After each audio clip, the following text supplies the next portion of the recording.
أعوذ بالله من الشيطان الرجيم. بسم الله الرحمن الرحيم. إن الذين كفروا لن تغني عنهم أموالهم ولا أولادهم من الله شيئا وأولئك أصحاب النار هم فيها خالدون. مثل ما ينفقون في هذه الحياة الدنيا كمثل ريح فيها صر أصابت حرث قوم ظلموا أنفسهم فأهلكته وما ظلمهم الله ولكن أنفسهم يظلمون. يا أيها الذين آمنوا لا تتخذوا بطانة من دونكم لا يألونكم خبالا ودوا ما عنتم قد بدت البغضاء من أفواههم وما تخفي صدورهم أكبر قد بينا لكم الآيات إن كنتم تعقلون. ها أنتم أولئك تحبونهم ولا يحبونكم وتؤمنون بالكتاب كله وإذا لقوكم قالوا آمنا وإذا خلوا عضوا عليكم الأنامل من الغيظ قل موتوا بغيظكم إن الله عليم بذات الصدور. إن تمسسكم حسنة تسؤهم وإن تصبكم سيئة يفرحوا بها وإن تصبروا وتتقوا لا يضركم كيدهم شيئا إن الله بما يعملون محيط. صدق الله العظيم. إن الذين كفروا لن تغني عنهم أموالهم ولا أولادهم من الله شيئا. بے شک جو لوگ کافر ہیں لن تغنی عنہم اموالہم ولا اولادہم من اللہ شیئا، ان کے مال اور اولاد اللہ کے سامنے ہرگز ان کے کچھ کام نہیں آئیں گے. وَأُولَئِكَ أَصْحَابُ النَّارِ، اور وہی لوگ آگ میں دوزخ کی آگ میں رہنے والے ہیں. ہم فیہا خالدون، اور وہ اس آگ میں ہمیشہ رہیں گے. مثل ما ينفقون في هذه الحياة الدنيا، اس شخص کی مثال جو اس دنیا میں جو کچھ وہ لوگ خرچ کرتے ہیں اس دنیا میں، اس کی مثال کمثل ریح، اس جیسی ہے جیسے ہوا ہو، فیہا سر، اور اس میں پالا ہو،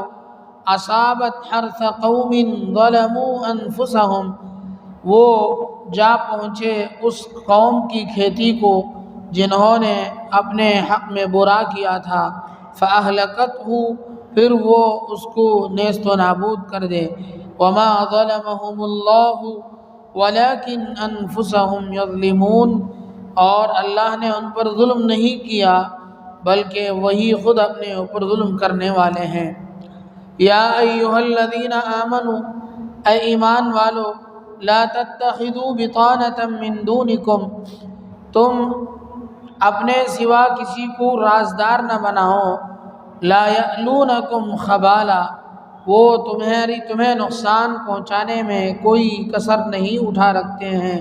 ودوا ما عنتم، ان کی خوشی ہے کہ تم تکلیف میں رہو. قد بدت البغضاء من افواہہم، دشمنی جو ان کی زبان سے تمہاری دشمنی نکل پڑتی ہے. وما تخفی صدورہم اکبر، اور جو کچھ ان کے سینے میں ہے وہ اس سے بہت زیادہ ہے. قد بینا لکم الآیات ان کنتم تعقلون، ہم نے تم ہماری آیتوں کو صاف بتلا دیا اگر تم کو عقل ہے. ہا انتم اولائی تحبونہم، سن لو تم لوگ ان کے دوست ہو. ولا یحبونکم، اور وہ تمہارے دوست نہیں، وہ تم سے محبت نہیں کرتے. وتؤمنون بالکتاب کلہ، اور تم سب کتابوں کو مانتے ہو. وَإِذَا لَقُوكُمْ قَالُوا آمَنَّا، اور جب وہ تم سے ملتے ہیں تو کہتے ہیں ہم ایمان لائے، ہم مسلمان ہیں۔ وَإِذَا خَلَوْا اور جب وہ تنہا ہوتے ہیں، عَضُّوا عَلَيْكُمُ الْأَنَامِنَ مِنَ الْغَيْظِ تو اپنی انگلیاں تم پر غصے سے کاٹ کھاتے ہیں۔ قُلْ مُوتُوا بِغَيْظِكُمْ تم کہہ دو کہ تم اپنے غصے میں مر جاؤ۔ ان اللہ علیم بذات الصدور اللہ تبارک و تعالی دلوں کی رازوں سے واقف ہے۔ ان تمسسکم حسنۃ تسؤہم اگر تمہیں کچھ بھلائی پہنچے تو انہیں بری لگتی ہے۔ وَإِن تُصِبْكُمْ سَيِّئَةٌ يَفْرَحُوا بِهَا اور اگر تمہیں کوئی برائی پہنچتی ہے تو وہ خوش ہو جاتے ہیں۔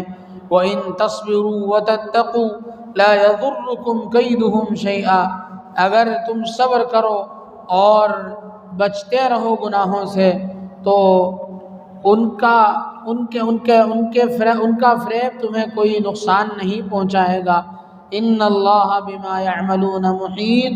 اللہ تبارک و تعالی جو کچھ وہ کرتے ہیں سب اللہ کے علم میں ہے، سب اللہ کے بس میں ہے۔ بزرگان محترم اور عزیز ساتھیوں، یہ سورہ آل عمران کی چند آیتیں ہیں۔ اس سے پہلی آیتوں میں اللہ تبارک و تعالی نے اہل کتاب میں سے جن لوگوں نے اسلام قبول کیا ان کے بارے میں بتلایا۔ اب جن لوگوں نے اسلام قبول نہیں کیا اور اپنے کفر پر برقرار رہے ان کے بارے میں فرماتے ہیں کہ ان کا مال اور ان کی اولاد اللہ کے سامنے کل قیامت میں کچھ کام آنے والا نہیں ہے۔ قرآن کریم کے متعدد مقامات میں یہ بات موجود ہے کہ اللہ تبارک و تعالیٰ کا جب دربار لگے گا تو اس وقت وہاں ایمان کام آئے گا اور اعمال صالحہ کام آئیں گے، اور جہاں ایمان نہ ہو، ایمان کے بغیر اچھے اعمال ہوں تو پھر ان کا کوئی سوال ہی نہیں۔ سب سے پہلی بات یہاں جو بتلائی گئی کہ اللہ کے دربار میں کافروں کے اموال اولاد یہ سب کچھ کام آنے والے نہیں ہیں۔ اللہ کے سامنے وہ کچھ کام نہیں آئیں گے، ان کو جو عذاب ان کے لیتے ہوگا وہ عذاب ان کو دیا ہی جائے گا۔ دنیا میں ہم دیکھتے ہیں کبھی کسی کے خلاف کوئی فیصلہ ہو جاتا ہے، سزا کا فیصلہ ہو جاتا ہے، جرم کسی غلطی کی بنیاد پر حکومتیں فیصلہ کرتی ہیں کہ ان کو یہ سزا دی جائے گی تو قوم کے لوگ، برادری کے لوگ، آل اولاد ان کے سپورٹ میں، ان کی تائید میں کھڑے ہو جاتے ہیں اور حکومتوں سے اور محکموں سے جا کر کے لڑنے کی کوشش کرتے ہیں اور مال خرچ کر کے ان کو کسی طریقے سے قید و بند کی صحبتوں سے نکالنے کی کوشش کرتے ہیں، قید خانے سے ان کو باہر کرنے کی کوشش کرتے ہیں، کورٹ کچہری میں جاتے ہیں۔ لیکن اللہ کا فیصلہ جب ہو جائے گا قیامت کے دن کسی کے بارے میں، کسی کافر کے بارے میں جب فیصلہ ہو جائے گا تو وہاں نہ کورٹ کچہری ہوگی، نہ کوئی عدالت قائم ہوگی جس میں لڑنے کا کوئی موقع دیا جائے گا، کچھ نہیں ہوگا۔ بس یہ ہے اللہ کا فیصلہ ہو گیا، اور جو کافر ہوں گے وہ ہمیشہ جہنم میں ہوں گے۔ ہم فیہا خالدون فرمایا۔ مسلمان اور نافرمان مسلمان اور کافر میں فرق یہ ہے کہ گنہگار مسلمان کو جہنم میں اتنے وقت کے لیے ڈالا جائے گا جتنے وقت کے لیے اس کے گناہ دھلنے ہیں۔ جیسے ہی اس کے گناہوں سے وہ پاک صاف ہو جائے گا اسے پھر اللہ تبارک و تعالیٰ اس کے ایمان کی بدولت اسے جنت میں داخل کر دیں گے اور پھر وہ ہمیشہ ہمیشہ جنت میں رہے گا۔ لیکن چند دنوں کا اسے جہنم میں گزارنا یہ بھی کوئی معمولی چیز نہیں ہے۔ ابھی قریب میں حضرت مولانا سلمان صاحب بجنوری دامت برکاتہم تشریف لائے تھے۔ انہوں نے حضرت تھانوی علیہ الرحمہ جو بہت بڑی اونچی شخصیت ہیں ان کا قول نقل کیا ہے کہ حضرت عاجزی کے ساتھ یہ فرمایا کرتے تھے کہ ہمیں جنت کی خواہش اس وجہ سے نہیں ہے کہ ہمارے اچھے اعمال ہیں ہمیں وہاں اعلیٰ درجے ملیں گے، نہیں، ہمارے اندر جہنم کی طاقت نہیں ہے۔ جہنم میں جو عذاب دیا جائے گا اس کی سگت ہمارے اندر نہیں ہے، اس لیے ادنا سی جنتی کے قدموں میں ہمیں جگہ مل جائے یہ ہمارے لیے نجات کے لیے کافی ہے۔ یہ بہت بڑے اللہ والے کہتے ہیں، ان کی عاجزی اور تواضع ہے۔ حقیقت تو یہ ہے ہمیں اللہ کی ذات سے امید ہے کہ وہ جنت کے اعلیٰ درجوں میں ہوں گے۔ تو کہنے کا مقصد یہ ہے کہ مومن کتنا ہی گنہگار ہو، کتنا ہی گنہگار کیوں نہ ہو، وہ چند دن جہنم میں گزارنے کے بعد اسے جنت میں داخل کر دیا جائے گا، اور پھر وہ ہمیشہ ہمیشہ کے لیے جنت میں رہے گا۔ ایک مرتبہ جنت میں جانے کے بعد دوبارہ پھر اسے جہنم میں نہیں لایا جائے گا۔ اور کافر کے حق میں یہ فیصلہ ہے کہ اسے جب جہنم میں ڈال دیا جائے گا تو وہ ہمیشہ ہمیشہ کے لیے جہنم میں رہے گا۔ خلود فی النار، ہمیشہ کی جہنم کی تکلیف صرف کافر کو ہے۔ کتنا ہی گنہگار مسلمان نہ ہو، اس نے ایک مرتبہ بھی اللہ کا نام لے کر کے اس نے کلمہ پڑھ کر کے دل سے زبان سے کلمے کا اقرار کر لے اور دل سے اللہ کو ایک مان لے اور مسلمان ہو جائے اور کوئی نیک عمل نہ کرے، تو بھی وہ اللہ تبارک و تعالیٰ اسے کسی نہ کسی وقت پہ جہنم سے نکالیں گے اور ہمیشہ کے لیے پھر جنت میں داخل کر دیں گے۔ خلود فی النار کی جو بات ہے وہ صرف کافروں کے ساتھ ہے۔ آگے فرمایا مثل ما ينفقون في هذه الحياة الدنيا كمثل ريح فيها سر اصابت حرث قوم ظلموا انفسهم فاهلكت۔ یہ لوگ دنیاوی زندگی میں بہت سے کافروں کو دیکھتے ہیں، ہم لوگ اچھے کام کرتے ہیں، نیک کام کرتے ہیں، صدقہ خیرات کرتے ہیں، لوگوں کو کھانا کھلاتے ہیں، غریبوں کا تعاون کرتے ہیں، مسلمانوں کی یہ مسلمان الحمدللہ بڑی تعداد میں اور بغیر کسی مذہب و ملت کی تفریق کے ہم مسلمان اللہ کا کرم ہے، جہاں بھی کوئی آسمانی یا زمینی مصیبت آتی ہے ہم ہی لوگ سب سے پہلے میدان میں اترتے ہیں، مسلمان سبھی کی خدمت کرتے ہیں۔ کافر بھی کرتے ہیں، ایسا نہیں ہے کہ کفار نہیں کرتے ہیں، وہ لوگ بھی کرتے ہیں۔ اب سوال یہ پیدا ہوتا ہے کہ وہ لوگ بھی نیک عمل کرتے ہیں تو ان کو کیا ملے گا؟ علامہ امام نووی رحمۃ اللہ علیہ ایک حدیث کی تشریح میں فرماتے ہیں کہ اللہ تبارک و تعالیٰ کسی کے نیک عمل کو ضائع نہیں کرتے۔ کافر بھی اگر نیک عمل کرتا ہے تو اللہ تبارک و تعالیٰ اسے دنیا ہی میں اس کا بدلہ چکا دیتے ہیں۔ اس میں تفریق یہ کرتے ہیں کہ جن اعمال میں نیت شرط ہے، جیسے عبادتیں ہیں،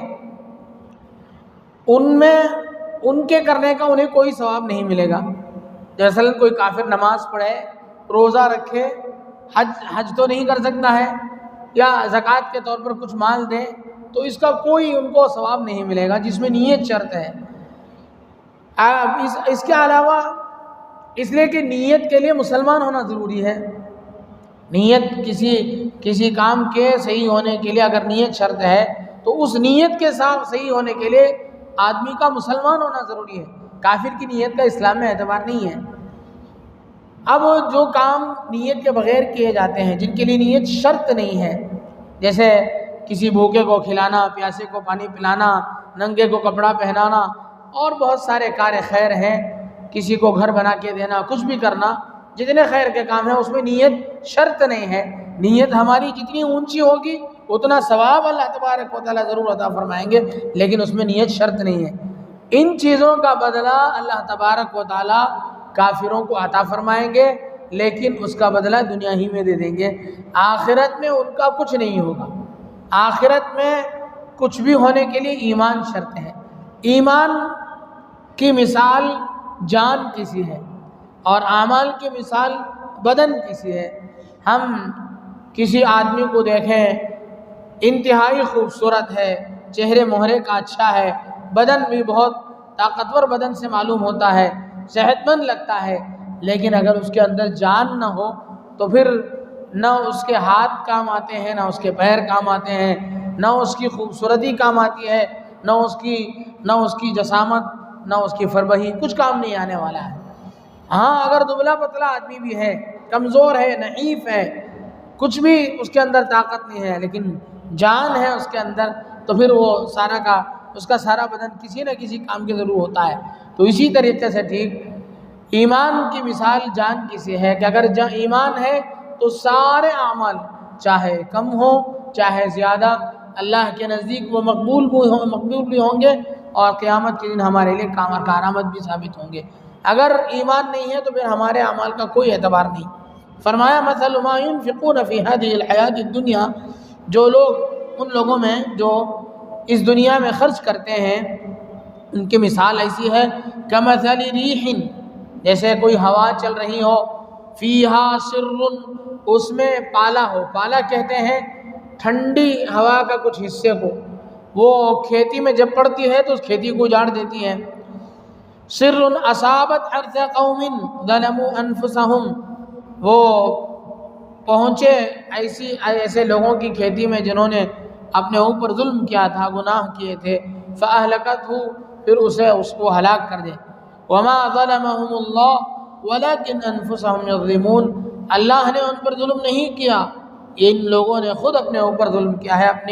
اپنے گناہوں کی وجہ سے۔ آگے فرمایا یا ایھا الذین آمنوا لا تتخذوا بطانة من دونکم لا یألونکم خبالا، اے ایمان والو تم اپنے علاوہ کسی کو بھیدی رازدار نہ بناؤ، لا یألونکم خبالا، وہ تمہیں نقصان پہنچانے میں کوئی کسر نہیں چھوڑتے ہیں۔ ودوا ما عنتم، ان کی خواہش ہے کہ تم زیادہ سے زیادہ تکلیف میں رہو۔ قد بدت البغضاء من افواہہم، یہ آیتیں جو نازل ہوئی ہیں، اس آیت کا پس منظر یہ ہے کہ عرب میں اسلام کی آمد سے پہلے اوس و خزرج کے جو دو قبیلے تھے، بعد میں جنہوں نے کفار کے دو قبیلے مدینے میں رہتے تھے اوس اور خزرج کے نام سے، ان کے وہاں کے رہنے والے جو یہود ہیں، بنو قریظہ، بنو نذیر، ان لوگوں سے اچھے روابط تھے، اچھے مراسم تھے، اچھے تعلقات تھے ان کے۔ اسی تعلقات کی بنیاد پر وہ بعد میں مسلمان ہو بھی گئے۔ اللہ کے نبی صلی اللہ علیہ وسلم تشریف لائے، آپ کی حقانیت ان لوگوں کے سمجھ میں آئی تو ان لوگوں نے اسلام قبول کر لیا، مسلمان ہو گئے، لیکن اس کے باوجود پرانی جو دوستیاں یہودیوں کے ساتھ تھی اسے باقی رکھے ہوئے تھے اور اس دوستی کو ختم نہیں کرنا چاہتے تھے۔ بعض لوگ اس میں ایسے بھولے بھالے مسلمان بھی تھے، آج بھی ہمارے درمیان میں ایسے لوگ ہوتے ہیں جو غیروں کے ساتھ بڑی گاڑی دوستی کر لیتے ہیں، ان کو رشتہ داروں کی طرح نام لے کر کے پکارتے ہیں۔ تمل میں اگر ہم اس کا ترجمہ کیا جائے تو ان کو ماما مچا کر کے بلاتے ہیں، ان سے بہنوں ہی جیسا، سالے کے جیسا ان سے برتاؤ کرتے ہیں اور سارے راز کی باتیں ان کو بتاتے ہیں۔ مخلوط جہاں بھی طبقہ ہوتا ہے، جس علاقے میں بھی مخلوط آبادی ہوتی ہے، مسلمان غیر مسلم سب رہتے ہیں، جہاں کٹر قسم کے کفار رہتے ہوں وہاں یہ بات فٹ ہوگی، ورنہ ہمارے علاقے میں یہ سب چیزیں اتنی زیادہ خطرناک نہیں ہیں۔ لیکن پھر بھی قرآن کی تعلیم، قرآن کے سلسلے میں ایک خاص اصول یہ ہے کہ العبرۃ بعموم المورد لا بخصوص، العبرۃ بعموم اللفظ لا بخصوص المورد، یعنی لفظ کے عموم سے جتنی چیزوں کو گھیرا جا سکتا ہے گھیرا جائے گا قرآن میں، خاص جس پس منظر کے لیے نازل ہوا وہیں تک نہیں رکھا جائے گا۔ مدینے میں رہنے والے کفار یہودی اور وہاں کے نو مسلم تھے، ان کے بارے میں یہ آیت نازل ہوئی، انہیں تک محدود نہیں رکھا جائے گا۔ جس علاقے میں بھی کفار کی، غیر مسلموں کی اور مسلمانوں کی آبادیاں مخلوط ہوں، ان سب کے اوپر یہ آیت فٹ ہوگی۔ وہاں بسنے والے ہر مسلمان کے لیے چاہیے کہ وہاں غیر مسلموں سے تعلقات تو رکھیں لیکن انہیں اپنا رازدار نہ بنائیں۔ ہم لوگ نائی کے پاس جاتے ہیں بال بنانے کے لیے، وہ ہمارے بالوں کے ساتھ ساتھ ہمارے دماغ کے سارے میٹر نکال لیتا ہے، ہماری ساری باتیں بال نکالتے ہمارے آپسی اختلافات کو نکال لیتا ہے، ہمارے جماعت و جمعیت میں جو پھوٹ ہے، اختلاف و انتشار ہے، وہ ساری چیزیں وہ نکال لیتا ہے اور ہماری ساری کمزوریوں کو اپنے ہاں اسٹاک کر کے رکھتا ہے، اور پھر اپنوں کے پاس جب جاتا ہے تو یہ سارے فراوانی کے ساتھ اس کی خیرات کرتا ہے، بولتا ہے اپنے دوستوں کے پاس، آج ایک صاحب بٹکے تھے، بھولے بھالے تھے، اس نے ساری چیزیں اپنے محلے کی، اس میں ان کے ساتھ لڑائی ہے، ان کے ساتھ لڑائی ہے، مسلمانوں کے سارے اختلافات کو خوشی کے ساتھ وہ لوگ ظاہر کرتے ہیں۔ یہ سب چیزیں اس وقت پیدا ہوں گی جب ہم اپنی راز کی باتیں کہیں گے۔ اس لیے اسلام اس بات کو منع کرتا ہے کہ کسی اپنے علاوہ، اپنے مذہب کے علاوہ کسی دوسرے مذہب کے آدمی کو ان سے تعلقات قائم کریں، انسانیت کی بنیاد پر ان سے دوستی اور ہمدردی کا معاملہ ضرور کریں، لیکن رازدار بنانا، بھیدی بنانا، ان کو اپنی سیکرٹ باتیں ان کو بتلانا، آپسی ہمارے اندر کی اچھائیاں اور برائیاں ان کو شیئر کرنا، یہ کبھی بھی جائز نہیں ہو سکتا ہے، یہ کبھی درست نہیں ہو سکتا ہے، اس سے قرآن منع کرتا ہے، کہتا ہے اے ایمان والو لا تتخذوا بطانة من دونکم، بطانہ کہتے ہیں رازدار دوستوں کو، بطن کے معنی ہے ظہر کے معنی ہے باہر کا حصہ، ویسے ظہر پیٹ کو کہتے ہیں، بطن پیٹ کو کہتے ہیں، مطلب ایک معنی یہ بھی ہوگا اس کا، ظہر کے معنی ہے باہری حصہ، بطن کے معنی ہے اندرونی حصہ، یعنی باہر تو ان سے تعلقات قائم رکھا جائے لیکن اندرونی دلی دوستی ان سے قائم نہ کیا جائے۔ تو بطانہ کے معنی ہے ہوئے یہاں رازدار، اپنا کوئی پرسنل دوست کی طرح اسے نہ رکھیں، لا یألونکم خبالا، وہ تمہیں نقصان پہنچانے میں کوئی بھی کسر باقی نہیں کریں گے، یعنی پوری کوشش کریں گے تمہیں تکلیف پہنچانے کی، وَدُّوا مَا عَنِتُّمْ، ان لوگوں کی، یہ یہودیوں کے بارے میں خاص طور سے کہا جا رہا ہے، ان لوگوں کی خواہش ہوتی ہے کہ تم تکلیف میں رہو، کبھی کبھار ان کی زبان سے یہ باتیں نکل بھی جاتی ہیں، ہم بھی دیکھتے ہیں کبھی کبھار ان کی زبان سے جو باتیں نکل جاتی ہیں، باتیں ہماری تکلیف پر ان کی خوشی کا اظہار کبھی کبھار ان کی زبان سے ہو جاتا ہے، کہتے ہیں قد بدت البغضاء من افواہہم، ان کی جو ناراضگی ہے، ان کے اندر کی جو دشمنی ہے کبھی ان کے منہ سے نکل جاتی ہے، وما تخفی صدورہم اکبر، جو بات نکلی ہے اس کے مقابلے میں ان کے دل میں جو تمہارے سلسلے میں کینہ کپٹ ہے، تمہارے سلسلے میں سازشیں جو ہیں وہ بہت زیادہ ہیں، قد بینا لکم الآیات ان کنتم تعقلون، سمجھنا چاہیے تم لوگوں کو، ہم یہ سب چیزیں کھول کھول کر کے تمہیں بیان کر رہے ہیں، ہاں انتم اولائی تحبونہم، سن لو تم ہی لوگ ان کو پسند کرتے ہو، دل سے چاہتے ہو، ولا یحبونکم، وہ تمہارے دوست نہیں ہیں، وہ تم سے محبت، دل سے محبت کرنے والے نہیں ہیں، تؤمنون بالکتاب کلی، حالانکہ تم سب کتابوں کو مانتے ہو، تورات کو بھی مانتے ہو، زبور کو بھی مانتے ہو، انجیل کو بھی مانتے ہو، یعنی آسمانی جتنی کتابیں نازل ہوئی سب پر ہمارا ایمان ہے، لیکن یہود و نصارہ کا ایمان قرآن پہ نہیں ہے، وَإِذَا لَقُوكُمْ قَالُوا آمَنَّا، ہاں جب ملاقات ہو تمہاری تو کہیں گے ہم مسلمان ہیں، ان میں جو منافقین ہیں ان کے بارے میں یہ ہے، وَإِذَا خَلَوْا عَضُّوا عَلَيْكُمُ الْأَنَامِلَ مِنَ الْغَيْظِ، اور جب وہ تمہارے سے الگ ہو کر کے اپنوں میں رہتے ہیں یا تنہائی میں رہتے ہیں تو تمہارے اوپر جو نعمتیں اللہ کی ہوتی ہیں، تمہارے ساتھ اللہ کی طرف سے جو خوشحالی ہے اس پر انہیں بہت غصہ آتا ہے اور وہ اپنی انگلیوں کو دانتوں کے درمیان میں دباتے ہیں۔ ہمیں کہنا چاہیے موتوا بغیظکم، تم اپنے جل کے مر جاؤ،